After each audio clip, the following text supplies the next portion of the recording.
Good morning, Slayers.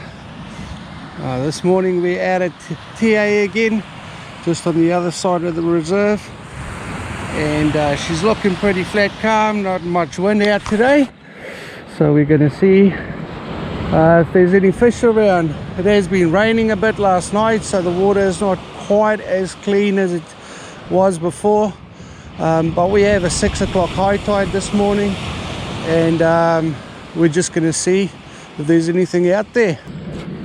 Okay, so I'm just going to run you through the setup I'm using.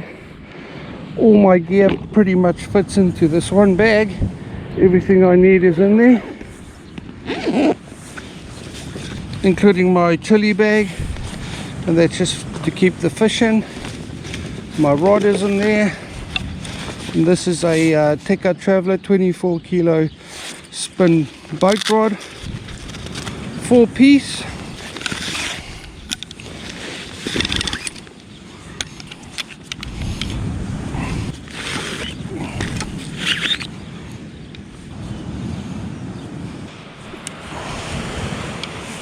And then over here I have the Dacinka 800 electric reel, and that holds about 900 meters of 50-pound braid, which is more than enough.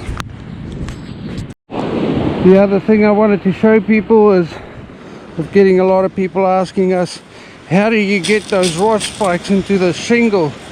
Isn't it hard? Some people wanted to knock it or step on it here, push it in. It doesn't always go in nicely, so the trick behind this is to actually just wiggle it back and forth, and it'll dig itself in nicely. Right, and that's how we do it. And then I power on my electric reel, and I'm just using a 12 volt 7 amp battery. It's normally the one you get in your alarm system, and we're just making sure that's on 0 over there. Now the next thing I use is my backbone that I make up myself. So on one side there's no clip, on the other side I have a snap swivel. This is a 1 bar row coast block snap swivel, and this runs down about 1 meter to my first set of crimps, and they're only about a hand width apart, and that's to clip my hooks on, my hook section, and there's another meter in between, another hook section, and so on until we have 6 hooks. And I have 7 of these spaces because in the middle one I actually hook a little burley cage that I put pellets in, and that's just for a bit of extra scent in the water. So this open end that clips onto my main line going back to my rod, and then we lay it out in front of the reel like this, going back, just a little bit of a loop. And on the other hand, this is my dropper section, so this comes down from the drone. That line there will clip into the drone, and this is safety release clip, and if it gets any snags, maybe gets twisted around the rod tip or anything happens and there's tension, that'll just release and your drone won't end up in the water. Very important to have this clip. So from that clip we go down 2 meters of trace, and this is my dropper line, 2 meters of trace. We get down to a 3-way swivel. Now my backbone will attach to that 3-way swivel,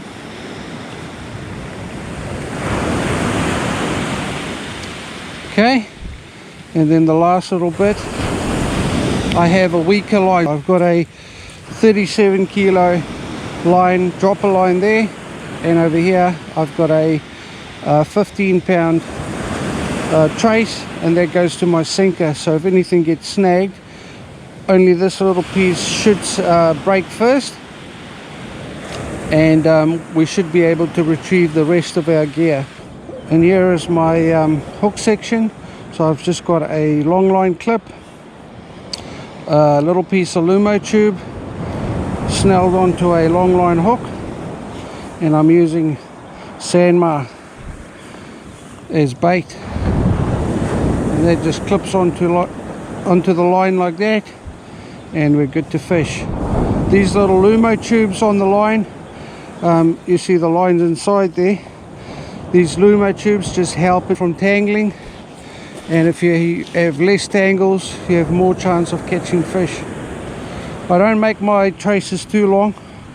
This whole section is only about 30 centimeters from the hook to there, about 30 centimeters long, and that's just how I prefer it. Some people like it longer, but I just like it like that, and it's been catching me heaps of fish.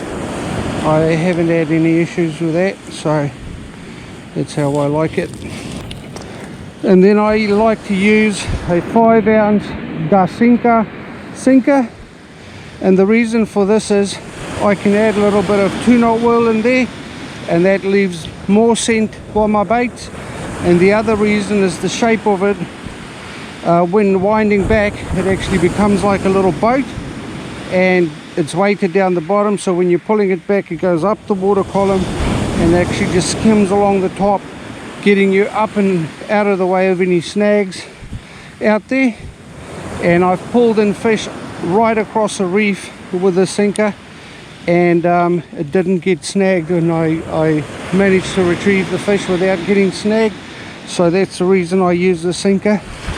They're awesome little sinkers, primarily made for distance casting. It gives you a whole lot more distance when surf casting, but for my use, I'm just having that because it makes for easy winding back, because it lifts up out of the water, and winding it back manually is pretty easy.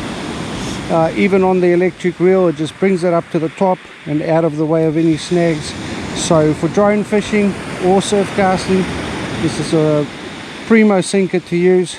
I pretty much only use this now.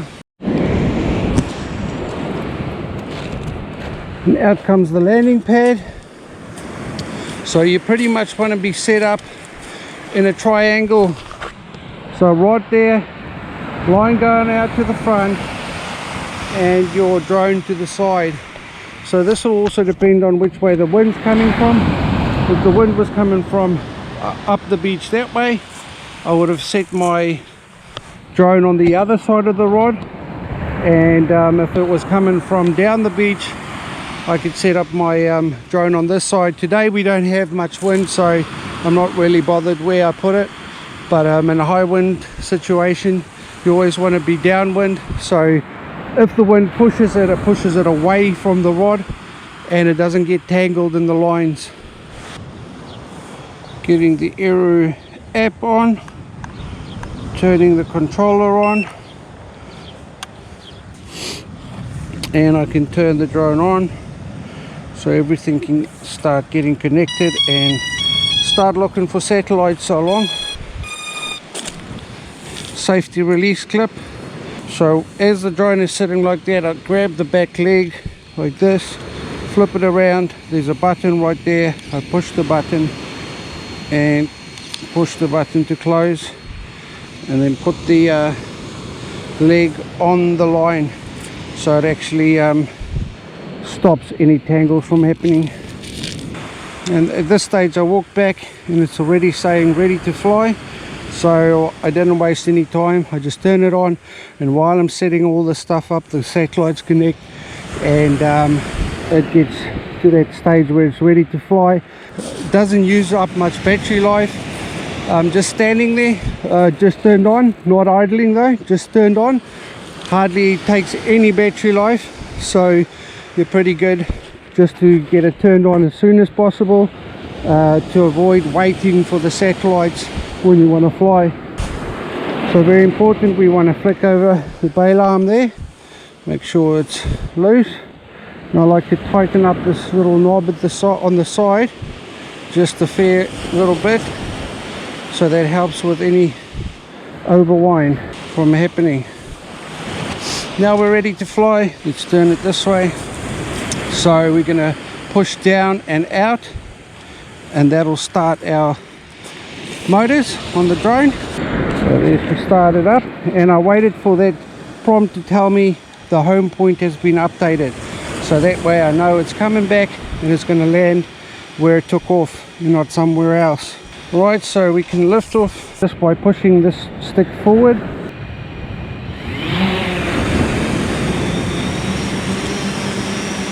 Right, so we're only lifting her up, getting all the lines off the ground, and I normally like to fly out about 10%. So I know I want to go at 350 meters out, so I want to lift it up to about 35 meters and then send her out forward.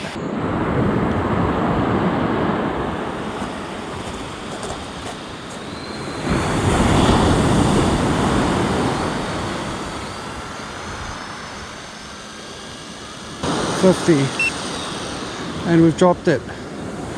Right, now we can just hit return to home, and she starts turning around and coming back. And while she's doing that, I can play around with the camera. I can actually tilt the camera down and just have a little view around while she's coming back. Now, very important is to tighten up this lines, get all the slack out of the line. And while I was doing that, she's returning home, and there's some birds around it. It doesn't like it. And she's coming back. And at this stage, my controller is still sitting on the ground there. She's just on return to home. And as she's coming back down, like, there's the landing mat. There she is, right above the landing mat. But to save a bit of battery life, I just like to catch her, because otherwise she'll hover there for a few seconds extra to try and align herself with the mat, and it just chews up a little bit more battery life. But when I catch her like that, she turns off by itself, and I can definitely save a little bit more power out of every cast. And eventually I will probably get another cast extra out of it. The other cool feature I love about this drone is that the propellers are swing blades like that. They swing open and they can actually fold closed. And the cool thing is I can just put her back in the case while I'm waiting, while I'm fishing, and stays out of the elements, and that just keeps her safe. Here I have another magic little gadget that saved me so many times from missing strikes and bites. But this just clips onto your tip of your rod, and when you get any little nibbles, you'll hear about it. And I just put it on the tip facing down like that, and any little touches, I'll hear it. If I'm busy with something, doing something else, I know the bite is there. So very important is to have lots of tension on this line. Have it bend in the tip of your rod. The more tension on the line, the better chance of catching fish. Slack line doesn't catch fish, so it has to be nice and tight, and keep coming back and just tightening up as the sinker drags along, trying to grip in. It'll slack up every now and again, but just keep on coming back and giving it another little wind until that rod tip starts bending, and you'll see it slowly slacken, and then just give it another wind. And after doing that 2 or 3 times, that should stay like that, and it's finally gripped in properly. The other function obviously you can use is the waypoint drop. So when you travel out there, you drop your baits, you don't use the button on the controller, you actually use the drop point on the app, which is this one here, and it'll be blue. So once you push that, it'll ask you if you want to save the waypoint, and you can say yes, drop and save waypoint. And you go to your map settings over here, click on the map, and I didn't save this waypoint, but on my previous spots there's a waypoint, so I actually click on that waypoint. It says drop point 1. You can set the height, but that'll be the height that you flew out the first time, and the speed. This is only 5 meters per second. You can go all the way up to 20 meters per second. We don't want it that fast, we only want it about 10 meters per second. And then you say go, and it'll fly there by itself, hover above the waypoint, and then all you got to do is just hit the button, or there will be a prompt on the screen to say drop immediately, and it will drop the baits. So easy to fly. There we go, fish on. It's got a few nice little nods, and I can hear that bell going. Sure, little shark. It's not the target species.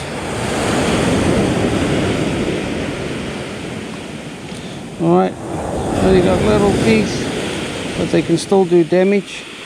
Little school shark. And that's probably because of all the rain we've had last night. So the sharks has come back. And that was barely 5 minutes. 5 minutes out, and we got a fish on again. What do we get? Another shark. So they're just full of sharks over here. Just full of sharks at the moment. With that dirty water. So that's no bloody good.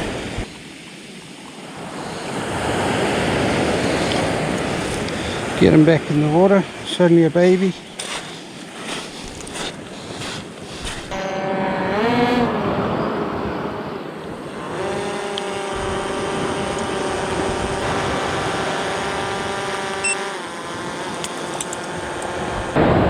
Okay, so what happened there is it told me USB cable was disconnected. It wasn't connected into my phone, and then it disconnects. So the best thing to do is drop the baits, reset, make sure everything's ready to fly, and white and not red, otherwise you might run into trouble. Don't take any chances. Right, let's try this again.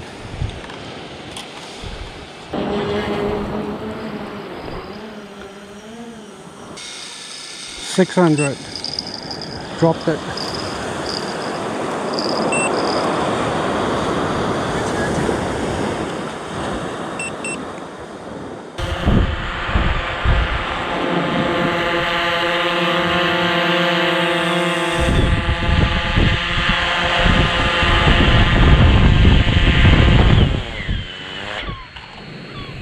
That's all we're getting today. Oh, this one's actually a rig. So that's the difference between a school shark and a rig. The rig actually has spots but no spine, similar to what a spiny dog looks like, but this one here is a rig. I'll let this one go, and this one here is just silver skinned, no spots, and a glassy nose, and that's the school shark.